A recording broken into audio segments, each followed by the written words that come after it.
would give to our audience over here? Oh, question first. Okay, I think that the most important thing is to not be stuck in conventions, meaning that we cannot just assume that things are the same, because in Web3, the space is constantly evolving, right? Whatever I share today may be different in a year's time because of the speed and change in the space, and the ability to adapt and make changes and to constantly learn and grow is actually very, very important in this space. Like I never see myself as an expert, because I have to still keep learning myself. I have to keep updating myself, my skills, my understanding, my knowledge. Every 3 months, something new comes up, right? So, and I think that energy is necessary to succeed in the Web3 space. If you follow my career, well, maybe not, but if you have, you will notice that I have been constantly trying and being involved in new aspects or spaces in the space, and simply because the demands, the needs, and the changes are so rapid, right? And the best way to really keep ahead and current is actually to participate. So I think that's probably the main thing I would say in the Web3 space. That's great. I mean, thanks a lot, George, for giving us your insights. I think we will dive deeper as well into a series of Q&As or questions around how we actually, start our career in Web3. Before we get to Q&A, let's talk about the overview of the Web3 opportunities. George, do you have something to share with us in terms of your experience working in the space? As in an overview? Yep, an overview. I would say that firstly, it feels like a new world. There's few segments. There is the very enterprise-driven Web3 space where enterprise companies are moving into the Web3 space, trying to use decentralized technology and decentralized corporate structure to kind of like be relevant in the space. So there's one big segment there, right? Which is what we probably see in most cases. And then there's a very underground Web3 development growth, right? That is covered in the areas of NFTs and all that. It's actually still very much on the underground scene. So to speak, underground, not illegal underground, but just that it's very grassroots level, right?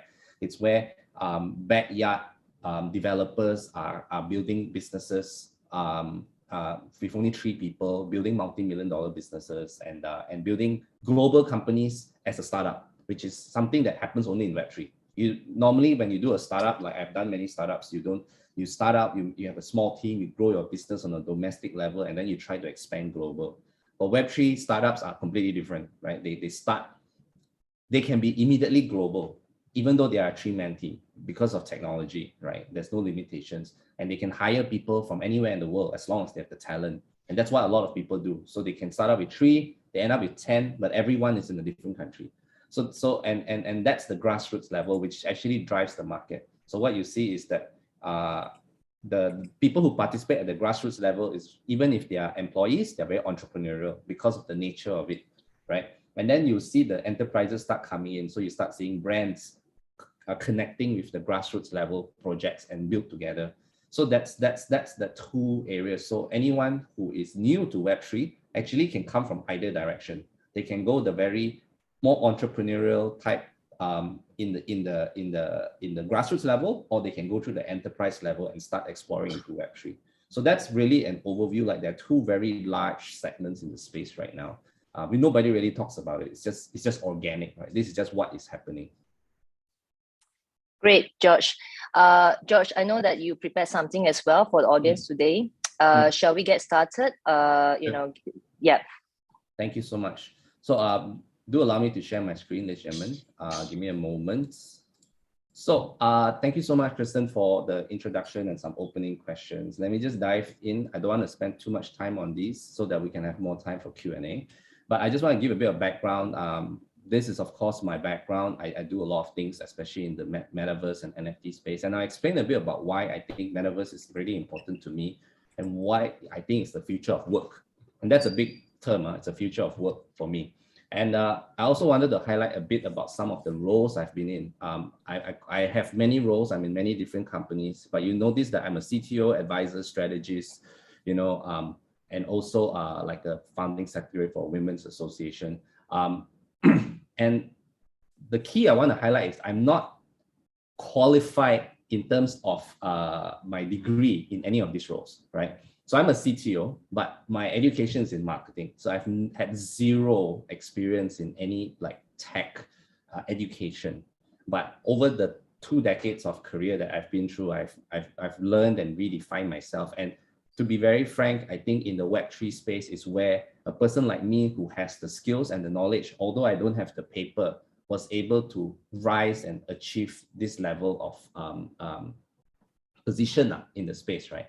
Because it's a market that's very focused on your ability to deliver, right? Because when you go into new industries and everything is being defined, there's also a lot of room for exploration and experimentation, and that's what Web3 is. Nobody really has a clear definition of how a Web3 is like. Everything is still evolving. So for people who work hard, who have the ability, who have the skills, who have put in the time to learn, even in self-study, is able to achieve that level of success or go into management level for different companies. So I think one of the things I really want to highlight is that having gone through the journey myself, it is actually doable by anyone. It's a very accommodative space if you put in the time and effort to improve your skills. I think that's a common theme I'll be talking about throughout this session. Okay, so let me give you a bit of overview about Web3, NFTs, and Metaverse so that you have a good idea of the next 10 years. Because one thing you must know is that Web3 is not something that is going to happen in 20 years. And it's already in process where the markets are evolving, where even financial institutions like banks are going into the Web3 space, going into the Metaverse, right? There's a reason for all these things. It's because everyone actually sees the rise of it. It's very interesting that central banks in the world, okay, are actually concerned about the development and growth of Metaverse, specifically because they are worried it will affect jobs. And they are worried that people will not adapt to the new wave and get jobs in the new space, because we are all stuck in the past. We all think that, the usual path is just degree, then get a normal job, that kind of thing. There's no thought into the future prospects. So there is a concern there. Not saying that degrees are not important. They're definitely a step up because you have a base foundation in what you want to do, but it's the ability to adapt to the new space that is getting even governments worried. But they know that it's coming. That's why they are putting so much attention to look into this space. And many large enterprises are doing it as well. I mean, just recently, Panasonic came to me and they're also looking at this space, talking about metaverses. Even consumer electronics, Japanese companies, very traditional, which I've worked in for many years as well, are looking into it because they know this is an inevitable progression, right? So that's why I wanted to establish that. Now, you have heard Web 1, Web 2, Web 3, and you have no idea what it means. So let me just give you a very simplified thing. In the first stage of the internet, Web 1 was read only, which means that you just search. Using Google search is pretty much a Web 1. You search for something to get information. The communication is one way, okay? And that is Web 1.0. Web 2.0 is where most of us are at right now, where there is a two-way communication between us and a kind of service. So take, for example, YouTube. Not only can you watch YouTube, but you can comment on YouTube, right? And it's a two-way communication, but all that data is being held by a single company. Like for many of you, you may not know, but when you use Facebook and Instagram legally owns the right to use any pictures that you put on the platform. That means whatever selfie, hidden pictures, all that is actually controlled and owned because they're all handled by a centralized. And in order for you to use their platform, you actually have to agree that to allow them full usage of whatever picture you put, hidden or otherwise. Now, of course, they won't simply use lah. I mean, what's so special about my private photos, right? But the fact is the rights are transferred. So that's a centralized thing. So in the current age, a lot of people are concerned about centralized companies having too much control. YouTube has too much control, right? If you are in the business of a content creator, YouTube controls 100% how much incentive they give you. They can flag you and demonetize you in case you're a YouTube creator, right? Or in that business. And I never look down on YouTube creators. To me, YouTube creators is a very huge business. Companies are built around YouTube content creation.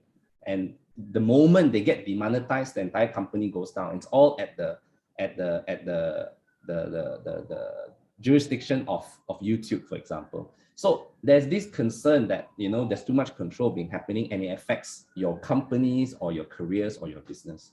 So that's why there's this move to Web 3.0, where the companies are now decentralized. Decentralization has many meanings. Okay, one of the designs of decentralization is that the company is not controlled by one guy.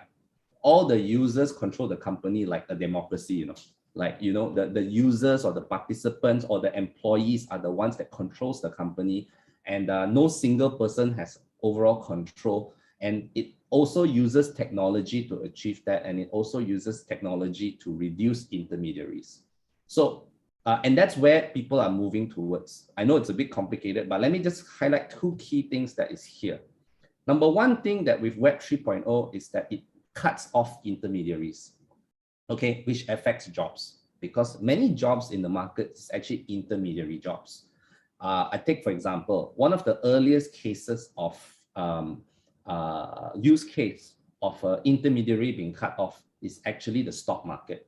So the stock market, the current incarnation is that you actually go through brokers. Brokers will help you to buy or sell stocks. Brokers are jobs, right? They are a job, a professional job. But with this technology, and if you look at crypto exchanges that trades 24/7, there is zero brokers involved, all right? So, and brokers are aware of this. So brokers themselves are redefining themselves in the space because they realize that as the technology progresses, the intermediaries will be cut off. So this is an important thing because the technology will eventually move to replace certain industries that have a heavy reliance on intermediaries. There's already that in Web 2.0, right? The distribution of content used to be cable. You need to go to a cable network, plug in. Even Astro is actually affected by this intermediation because there's no need for that intermediary. People can use the internet and get the content directly. Astro is also a form of an intermediary. Why do you think they're giving up free like access to certain streaming platforms? It's because they themselves are being affected by this intermediation. Don't even talk about blockchain or Web 3.0, already that's happening. So this removal of the middleman and jobs related to the middleman will continue to be affected. So in the Web 3 space, that's why I say we need to keep upgrading our skills and being current, right? It's because you might be on a path, or maybe life brings you to a job that makes you as a middleman thing, which eventually may be replaced. So skill upgrading is extremely important in Web3, right? You cannot just rely on your current thing. And the unique thing is you can apply your skills, but do it in a different thing entirely, right? So that's something that is important to note, that removal of the middleman, okay? The other thing that is also interesting is that decentralized, like I mentioned just now, startups can be global immediately. You can have team members all around the world. And the control of the company is also distributed out, right? So it's also about adapting to the way of working, because it's not uncommon for me to have engagements with companies in the US, Europe. I'm on the team or advisor or board member or management of some of these companies.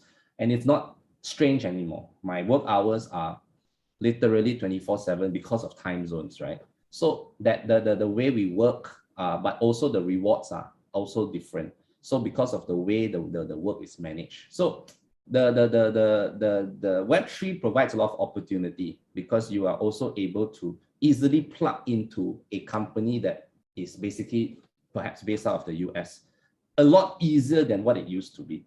It's something that if you put in the effort, you can understand. But of course, it's maybe hard to reach these kind of people. That's why connecting with like people like Grid, who may have that network, will help. But generally, but it's easier to plug in. The key is easier to plug in because decentralization, the nature of it is anyone can just plug into the network as well, right? This is a bit more technical, so I won't jump into it, but just look at it. Yes, Kristen. So George, yeah, thanks for sharing. I think Web 1, Web 2, and Web 3, because I think a lot of people struggle to understand what's the difference between the all three of them. I think Web 1 is quite straightforward. Given your explanation, it's just a one-way thing. You do a search, you get the results, and that's Yeah. what Google and Yahoo can do for us. So would you say that the main difference between Web 2 and Web 3 is that for Web 2, there's this intermediary could monetize our data, where Web 3, we have complete control of our own data. Would that be the major differences? Could you let? Yeah. That is one of it. You do have major control over your data. Good that it's interesting you brought that up, because in Web 3, one of the unique things about Web 3 is that an employee can be anonymous, okay, to that level. That means like I have worked in Web 3 companies and there are people in the US and I have no idea who they are. Like their identity is completely anonymous, but the transactions are handled over the blockchain. Everything is by a smart contract. So whenever a transaction occurs, the blockchain immediately makes sure I get paid, right? It's Yep. designed that way. But it's so private that you can be anonymous. This is also an argument against Web3 though, because being anonymous means you remove accountability. So this is a debate in the market, right? I am a person who don't believe in anonymity, okay? This is because to me, when you if you're anonymous, that's where all the scams happen. That's where all the crime happens, because they can avoid being identified. So that's why every day there's a scam in the market. Every day there's some kind of theft, and it's talking about in millions on a daily basis. And surprisingly, mostly being done by anonymous developers who are not accountable. So, but yes, you are right. The privacy aspect is very, very high. People don't need to know. You can plug in, you can provide even a limited amount of input, like a gig economy kind of thing, and you can get out without anyone knowing who you are as well. So the whole being able to plug in into the network and provide value and plug out is actually quite a big thing in Web3. And it's something I think enterprises are also trying to learn how to adapt around. Yeah. But I think I've also seen how far this industry has developed over time as well, especially in the past 2 years. Recent cases, we see that hackers stolen millions of funds, but they are also being traced back by authorities, which is a major thing, because we are seeing crypto exchanges, working hand in hand with the police force, the cops basically to catch these hackers. So would you say this industry, despite all the challenges, is definitely still worthwhile to move into at this point? Actually, okay, so there are 2 points that I wanted to address, but it's a good point, right? One of it is the traceability. So many people in the market says that Web3 technologies like NFTs, blockchain is bad, or cryptocurrencies is bad because it's very easy to steal. But on the other hand, it's also it's more traceable than, let's say, cash, because there's big argument about money laundering, and but cash is the biggest money laundering vehicle in the world, and it's still the largest, right? And it's the most untraceable in that sense. So to me, this technology, as it matures, these problems will immediately phase out. Now, coming to whether or not it's a good space to enter right now, I think right now is the best time. People who neglect to consider Web3 companies or businesses and to participate now will definitely miss out in the next 10 years, right? Because this is the early time where you are like the pioneer, right? You have the opportunity to join a company that's a Web3 company and put your stamp, put your mark, put your value, and be recognized for it. And it's the early guys, and it's a bit scary for many people. I think for a lot of employees I deal with, even my staff, they find it very scary to participate in a very new industry or new world. But now is the best time. If you wait 10 years later when everything is matured, your entry is actually harder, right? Because everything is matured, right? But when everything is still being developed, people are more open because there are not enough participants, right? Like one of the big issues is that there's really a shortage of developers. But I also go in the market and people tell me there are a lot of developers out of work. And my question is, why not do development in this space? Or because they don't understand it, or they don't like it, or they don't upskill themselves to do it. But there's a shortage and there's a supply requirement, right? And now it's really about bridging that, right? And there's so much opportunity right now. And frankly, there are from what I hear from people who hire many developers in the space, they're actually being overpaid because there's a shortage, which is also opportunity for employment, right? So I think that's the key lah. Interesting. So the tip here, I suppose, is, upgrade your skills. You might get a very good paycheck working in Web3. Yes, yes. Okay. Maybe should I continue? Yes, please. Thanks. Okay. So let me jump into Metaverse and why I think it's important in terms of careers and work opportunity. This is the part that most people don't understand. This is the part that most people look down upon because they think it's a buzzword, and there's a lot of bad interpretations of Metaverse. To just give you an illustration, maybe some of you watch movies, you've watched Ready Player One. If you haven't, I suggest you watch it for the educational value, not just the entertainment. It actually depicts a potential future scenario. Okay, so let me just illustrate. Of course, this guy is wearing VR goggles, haptic gloves, and he has a treadmill running around, and he goes into this digital world, right? This digital world where commerce exists, and in this scenario, most of the commerce exists in the digital space, which also means, right, most of the work is in the digital space. Okay, and what is being created, what is being sold is things like 3D avatars, vehicles, etc. in the digital space. Now, why is Metaverse such a big deal? And until Facebook rebranded themselves, one of the largest enterprises, tech companies in the world, rebranded themselves into Meta to be relevant, is because there is this expectation that maybe even just 5 years from now, a lot of people would be living in the digital space, okay? Living in the digital space. And there will be more careers and jobs being created in the digital space. This is literally showing people earn money in the digital space.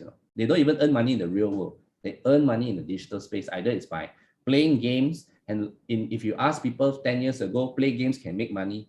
Today, there are professional streamers. Ninja makes, $7 million as a streamer on the platform just by playing games and being maybe very annoying. I don't know if you like him or not. But the point is that even the type of jobs and streamers are professional. A lot of them may be in the bedroom just do recording, but a lot of them actually have like whole teams and crews, to set up everything. And that's where new production jobs are being created as well. All the assets, all the items being sold, these are all done by companies who are going into the space. And because I'm in the sandbox as well, as the Malaysia Growth Lead, which is one of the largest metaverses in the world, so many companies are coming in, right? And actually establishing themselves there. So this is, I think, is pretty critical to you to understand.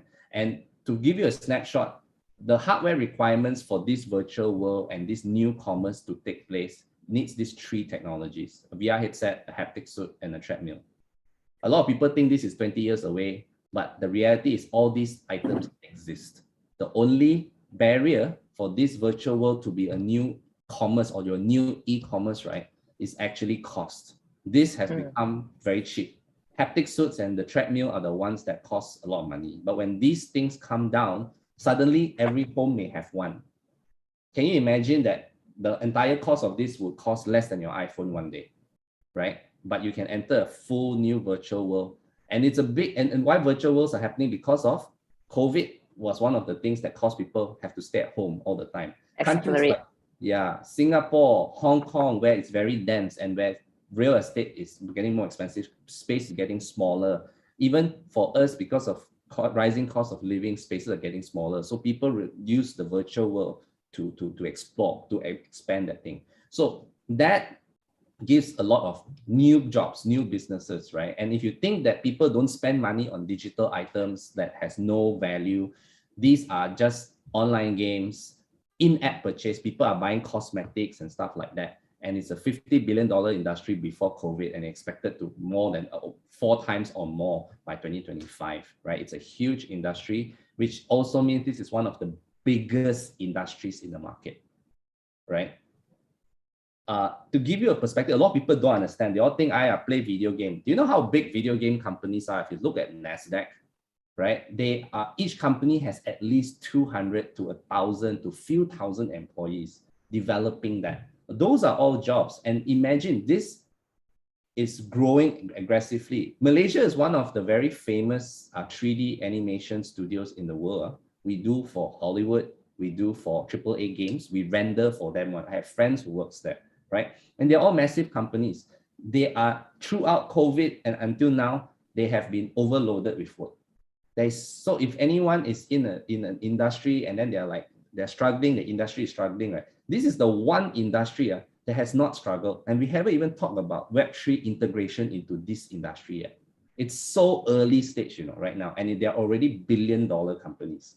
So that's all translates into work. So if you have skill sets that can be deployed in this industry, there's actually a lot of opportunity. And with Web3 and NFTs, this creates more asset classes that goes into the virtual space. Things like virtual real estate. People think virtual real estate. Do you know that there are virtual real estate agents actually right now? That is purely, they redefine themselves, and they went into the metaverse and they start selling virtual real estate as a real estate agent, like professional real estate agents, because they saw the opportunity. And this is happening worldwide. It's not very big yet, but it's actually happening, right? 3D graphic designers, animators are working for companies selling crypto art and stuff like that. And they get a percentage, sometimes even royalties for all their artwork, which you won't get from a normal company sometimes.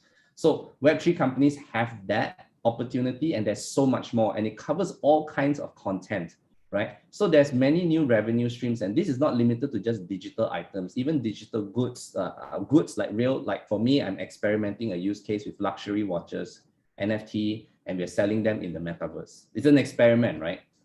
But the key is that even physical goods are moving into it. And whenever I talk about physical goods being sold in the metaverse, right? This is your new e-commerce store, by the way. This is your new Lazada. This is your new, and you can click on something, buy, and then it gets sent to you. You get the shopping mall environment in the virtual space. We have always imagined this, right? But actually being able to experience it, now we are going into that phase in the internet where we can. So just imagine all the connected businesses and where you stand. If you think you're doing any work for e-commerce platform, you can apply it in the metaverse as well. And that's what I'm trying to illustrate for all this, okay, that the opportunity is really, really big. But you need to sell yourself that way and go into companies that see it as well. So I think that's key. So revenue streams, which means equals more new kinds of jobs, whether you are doing fashion design, people are doing fashion design for avatars rather than real t-shirts and clothing, right? Collectible items, licensing, music, etc. It's really like replicate whatever you are doing in the real world. It will now be able to go into the digital world. So that theoretically doubles up the opportunity of work for your same skill set, right? So having said that, that's the background. Let me jump into how does one get a job and establish value, right? Kristen, would you like to? Sure. Yeah. Good, Josh. Shall we move into Q&A, or is there more that you would like to present before moving to the Q&A? I can talk a bit about the jobs part first, then okay. Then we go into Q&A. Okay, just a bit more. All right. So for many of you who are new, right, obviously you are wondering how you're going to get a job in the Web3. Now, one thing I want to highlight is that you really don't need to change what you do for now, which means that if you're in marketing, if you're in sales, you're not a technical person, it doesn't mean you cannot be involved in Web3. You can. There's plenty of work in the space, right? Especially even with enterprises who wants to go into this space, they need people like that. So I've over the last few years, I've spoken to many companies, even MyEG. MyEG has a whole blockchain division, right? But it's filled with the same kind of people, like I've met them, right? They have one whole floor on it dedicated to just this blockchain expansion. That's why they did MX Global, and they're hiring the same kind of people, but who understands Web3. So what I'm trying to say is that whatever job or skill set you have now, it's all about upskilling to be relevant to Web3. And that's all you need to change, or upgrade, so to speak. You don't need to change what you're good at. So if you're good at something, don't need to change that. And be open-minded, right? Just because you don't understand it doesn't mean that you can't participate. You can. Most of my staff knows nothing, but they're willing to take the challenge, right? So I have a designer and I have an events manager. Events also got relevance in Web3. We actually need to do a lot of events, more than regular companies. We need to engage offline and so on, even though we are Web3. So it doesn't mean you have no value, or just because you think you're in a traditional space, you can't come into it. This is something that I think is worth highlighting. And the way to really get opportunities in the space is you must understand that you should be able to showcase your skills. It's a very skill-based assessment kind of environment for most Web3, right? Because it's very new. Like I have dealt with many enterprises and they are so reliant on agencies, right? And it's very funny. MNCs still rely on agencies for many of the execution plans.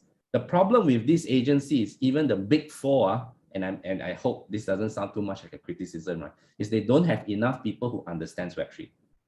They don't know what it is, but they of course they want business. They'll say yes, then they go and do then they screw up because they don't have enough skill sets. And I'm hoping employers who are in this, who are servicing enterprise clients, needs to hire these kind of people, very frankly, who understands Web3, who understands what metaverses are, who understands NFTs and know it very well. Because enterprises want to do it, and agencies are usually the people they go to. And if agencies don't hire people with Web3 skills, they will also fall back, right? So this is something that's important. So and showcasing your skills can happen in many ways, right? You can go online, you can go on Reddit, you can go on GitHub if you're a developer or a coder, get involved in communities, and then show them your how you know, like the kind of code that you can do, the kind of smart contracts that you can write, right? And get them to know you and also understand your abilities. Just to give you the most extreme perspective I know, okay, in the sandbox, right? We have people who use our 3D modeling to create NFTs, right? And we have what we call a creator fund. The creator fund pays you whenever you make a new NFT design. The youngest applicant and receiver of our creator fund is 14 years old in Japan, right? And she earns exactly the same as any of a more experienced designer and all that, just because she has skills. Of course, with parent supervision, so she can get paid. But she's earning that, you know, she makes money. She makes few thousand ringgit a month just creating assets for the sandbox. And she's only 14 because it's based on her skill, and she went and applied and actually got it. So it's a very skill-based thing. As long as you're able to do a good job, you'll succeed. Most of the crypto new rich crypto millionaires I know of haven't even finished college, you know. they are but they're very skillful, and it's their course, like they're studying it, but they didn't even wait to graduate. They just participated in it. Some of them even built their own companies around it, and they're way richer than I am, and they're like 21, right? So there is that, but it's all about your skill and ability to deliver. But if people don't know it, then they are not able to hire you. So of course, if you did a Google search, you will find many platforms that will offer Web3 jobs. But you know why it's not very effective? It's because one of the issues with Web3 and decentralization is the issue of trust. A lot of people don't think, because I was told that trust is important in every job. But when you put into the hands of a developer, few million, right? If you hire a developer, and this has happened many times, right? The developer is the one that's coding your smart contract for your Web3 project. And the money that you receive with that guy's code is in the tens of millions. And that developer, if he's not trustworthy, can siphon out the money, right? Understood, George. Yeah. Sorry, George, just to interject here, in the interest of time, because I'm sure you want to go through some questions as well that our audience may have. So if you're watching this right now, please feel free to list down your questions in the chat box. And then we try to cover them as many as possible towards the last 15 minutes of this session. So George, if you don't mind, we can quickly go through the rest of your slides, and then let's jump straight into some pressing questions that our audience may like to hear from you. Okay. Few minutes, I'll be done already. Yeah. So, but on the other hand, just to finish up, right? So these are probably not very effective ways for many employers. And even for me, I have to do a lot of talks. I talk with different organizations, governments, universities to showcase my ability. But of course, I've done a lot of work in the past. So this takes years for me to develop my exposure into the market, right? To show my skill and to show my capabilities to the market. And that's my method, right? And have to be able to do it in the international crowd. I speak predominantly with VCs and the top, but I have to earn that right over time. So this is a long process. And unfortunately, I had to do all this because I didn't have the benefit. Many companies were not helping, recruitment companies were not helping people find jobs in Web3. Right? But today is a bit different, right? Obviously, now with more and more Web3 enterprises going in, companies like Grid is able to help you to find work there. But I didn't have to do that. I couldn't have that luxury last time, right? So I had to do a lot of networking. If you're new, it still works, but it's very, very time consuming, right? So with that said, you know, with all the time that you would spend, now with people like Grid, you are able to perhaps get connected and match better with these kind of Web3 companies. All right. So with that, ladies and gentlemen, I think that's the end of my content. But yeah, just to sum up, right? Lots of opportunity in the metaverse.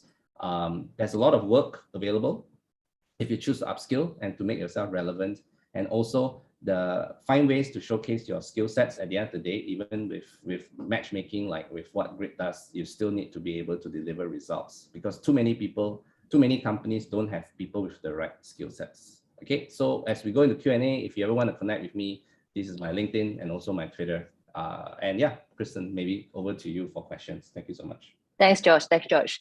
So maybe, George, you could leave your contact as well in the chat box.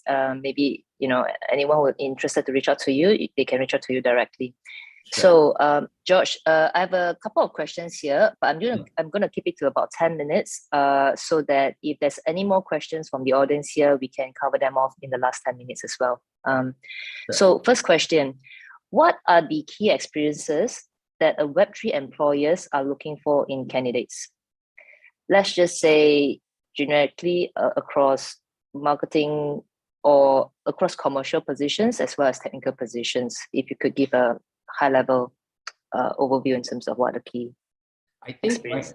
Right now, what people have is hiring people with understanding of decentralized technology. That means you must understand it, even as a marketer. Like for me, because I talk about it, I teach it, I'm able to at least illustrate when I'm doing a technical kind of talk, right? To explain to people how the technology works. And that's a need for that, because it's at this current juncture, the market still needs a lot of education, right? Which also means that there's a shortage of understanding. So they actually that application of Web3 with your existing skill sets is very good. To put it in a simple way, people want to know how, we want to hire people who knows how to market in Web3 and can speak the lingo, right? Because they themselves may not know, the companies may not know. Speaking the lingo seems quite important. Yes, yeah, it's quite important, because that's really how the market is driving to. And Web3 is actually a very, very new term. Before that, nobody says Web3. Web3 is actually quite recent. And that's what the banks, like financial institutions and all the central banks are looking at as well, because it covers more than just blockchain. Although blockchain is a very big part of the technology, it's more than that. So that's one. For the technical side, I think right now the biggest skill set that it's really needed is as this more to developers, is the ability to write very good smart contracts and being able to audit smart contracts. It's a huge, huge problem right now. And in Solidity, especially because most people are using Ethereum or any of the other protocols for developers listening. It's because due to scams, vulnerabilities, hacks, right? Good smart contract is vital. So, and I actually struggle whenever I deal with new developers to encourage them to learn Solidity. They refuse. They just don't see the value in it. But I keep telling them that, you know, the work opportunity is so high, and I don't have enough. I have 20 developers and none of them write Solidity. They still are in the you know, doing the usual programming language for mobile apps, and they don't want to upskill. That's a very sad thing.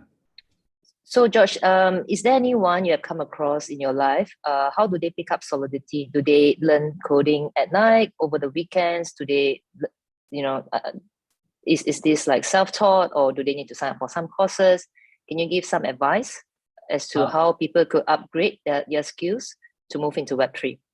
So anything that is related to a blockchain protocol, the blockchain itself, it normally has a foundation that will provide the education, right? And there are more and more educational institutions that provide it. So because Solidity is so common now, it's the most used language. So actually there's a lot of avenues to learn, but generally most people are self-taught. That is still the space. But the number of people actually trying to learn it is just very low. So content is there, education is there, protocols are even doing it for free. Nobody, because they just want more developers. I speak to some founders who are based out of France, and they're like, We just can't get enough people to learn. Yeah, but yeah, it's usually Okay. on their own time. Yeah.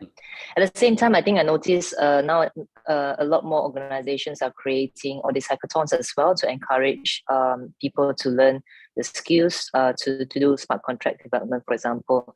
I think recently we're also seeing like big universities in the US, like MIT, coming up with blockchain courses as well. So I'm not too sure if those are available online, but I guess that will be some avenues for anyone who's keen to, get started in Web3 for programming.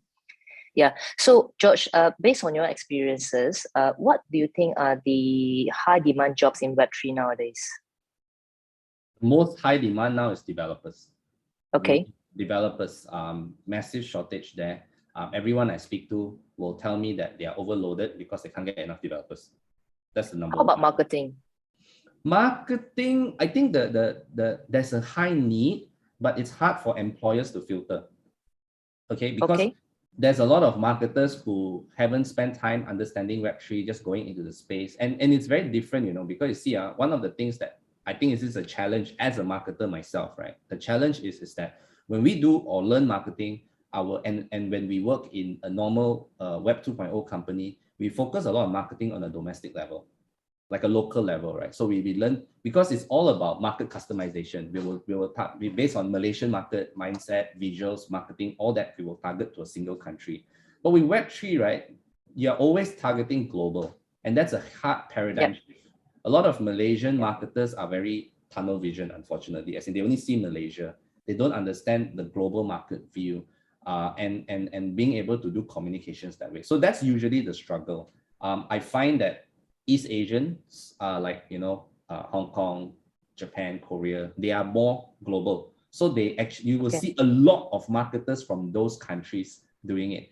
But one of the things I would like to highlight as a marketer, right, is to position yourself for Southeast Asia. Okay, instead of fighting, because you see, the global world, US, Europe, all this, right, even China wants to come into Southeast Asia. If you look at the financial trends, right, the capital flows are because of the current economic climate and all that, right, eventually will come into Southeast Asia one. We're going to be a very big recipient of a lot of foreign investment in the next 10 years, not overnight. So that also means a lot of work coming in, and a lot of international brands trying to market in this region, and they don't know how. Right. And that's also one of my value, like why the Europeans, the Americans speak to me, is because I'm in Southeast Asia and I understand the market. So there is that opportunity to position yourself. Don't need to think too far about the Americans, how they think. Instead, think about how we can be a specialist in Southeast Asia and provide that marketing service. I think Malaysians especially can get quite far, because we're very central. Very good tip, Josh. I mean, thanks a lot for your advice. I think just to sum it out, really work on your strength, your niche skills, apply for jobs where you think you could be you could have the greatest value add, or in terms of the skills that, that are mostly transferable, because you don't want to be competing with other people who are better at their jobs. You want to compete in jobs that you do best day to day. That's great. So if we to look specifically into marketing job opportunities itself, this comes from one of a question from an audience. What are the opportunities in marketing specifically in the Web3 space?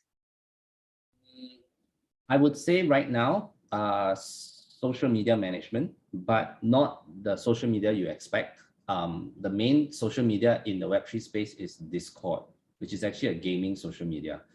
It's organic. Somehow the market moved there, and even very large enterprises who have moved into the whole NFT space they are forced to go into Discord. So Time Magazine, Nike, Adidas, D&G, Dolce & Gabbana, all these brands, right, are forced to go into Discord. And I tell you, even the NBA, all these major companies, and they have no idea how to manage Discord.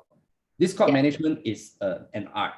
And a good Discord management is also an art. And because of the hacks and everything, that Discord security is necessary. So if a digital marketer, a marketer in general, digital marketing, of course, is very high on that list of skills because of the global nature. And also the social media management of Discord is probably at the top. And if they can evolve themselves, like for me, I'm a traditional marketer. I learned digital marketing and make myself relevant in the earlier days. Similarly, now it's about Discord, which I'm also learning, right? I have to be in it every day. So I understand it very well, but I'm still not good at managing it because it's actually not easy. So there's a lot of job opportunity there. Yeah. Like a community manager as well, I suppose. Quite popular in this space. Okay. Yes. Got definitely. it. Yeah. Okay. So my third question is, do you need a degree? I guess you already answered the question. Do you need a degree to work in Web3? Probably not. Okay. But what is it like? Depends, Sorry. Some enterprises do still require it. So it depends, Okay. right? I think the grassroots one, they don't care, but enterprises still care. So I can't say it's not important. It gives you more options. Yeah. In my line of work, because at Grid Research, we have been hiring for Web3 companies as well, Web3 projects. A lot of times we do feel that skill sets triumph over degrees, because I think given it's such a nascent industry, not even you have a degree, the degree may not be relevant to the position itself. So still a lot more skill sets. That's what we observe in the market. So since you're in Web3, I think you'll be the best person to share how is it really like working in Web3. I know you touched on that point early on as well in your presentation, but what are the, maybe let me rephrase the question. What are the main differences between working for Web2 versus a Web3 company? So Web2 being the internet, the companies that most of us are employed today. I think there's a few layers to this, right? Firstly, it's also about company culture. And like, American MNCs are very different and compared to Japanese MNCs and stuff like that. So, but the biggest difference between them is really the work culture, right? Obviously, because Web3 companies tend to be very global, you have to go out of your comfort zone and deal with people in different time zones and dealing with different cultures and nationalities, and being able to work well with them.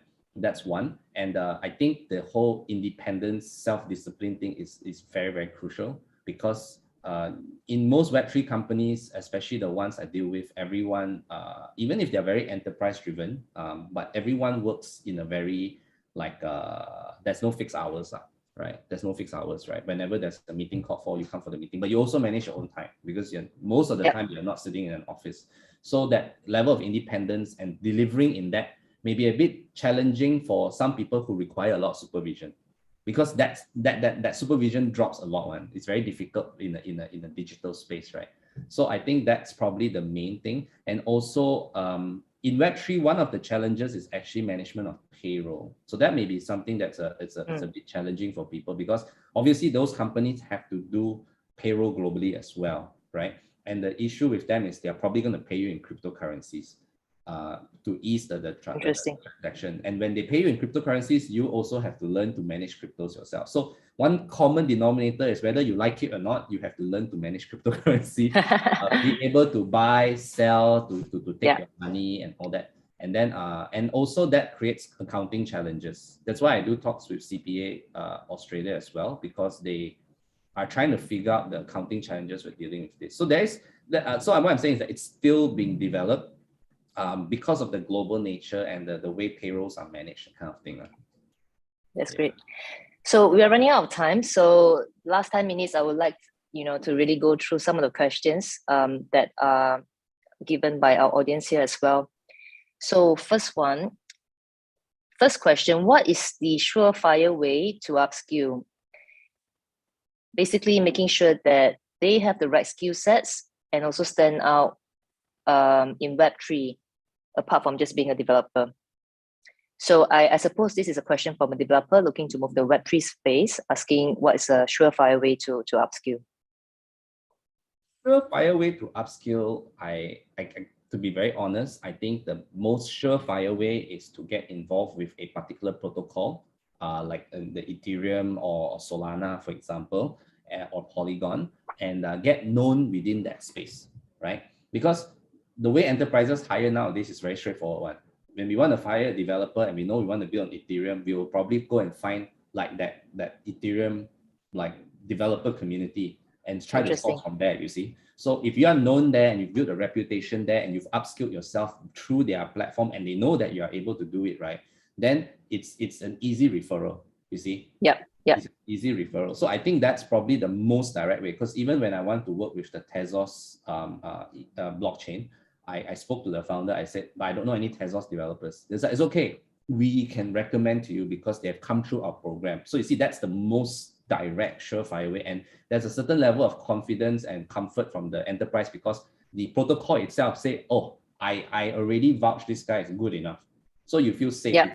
Most enterprise, it's still an unknown thing for them. You know, I know I need a smart Yeah. contract. I know nothing about smart contract. So that's probably the most direct way. Yeah. Would GitHub be a good way to start? Okay, so platforms like GitHub and all these communities, right? They are very good, but it also requires the person to be active. Like one of the things I noticed is that, oh, I put my code on GitHub, but nobody cares because you don't get active in the community. Community is a huge thing in Web3, right? That's why community management is a big deal because that's how people know you. It's how people validate you, vouch for you. So if you don't self-market a little bit, even on GitHub, it's not going to be very effective. So that some consideration needs to be put there. But it's a very good platform for it. Okay. All right. Is there any other platform to recommend besides GitHub? Should they look up the projects directly and just get themselves involved? Is there any other tips for these developers to get into the space? There is one other which I find is very effective, but there might be a bit of a work. And I've actually found that a lot of famous developers were discovered by the community because they actually launched their own project. It might not even be for money. They would either they do it for some NGO purpose or they do it as a free thing, but it's just to show how good their contract is and people participate, right? So it's like a show and tell. Oh, I launched this project and then people come and say, oh, and you'll be amazed. This market will be, wow, your contract was very well done. People talk about it one, and they'll say, hey, use that guy because his contract is really good. That is how the community works. And actually that is also another very, very powerful. A lot of big, I would say popular developers, even though they're anonymous, but because they are so good at their smart contract writing, they keep getting jobs on. Yeah, because of experience, and they showed it as well. So that's probably a very good way. Interesting. That's kind of linked back to your point in your presentation to showcase your skills. So don't be shy, I suppose. Whenever you could participate, get yourself into the space, learning step by step. I think that would be the start to get yourself involved.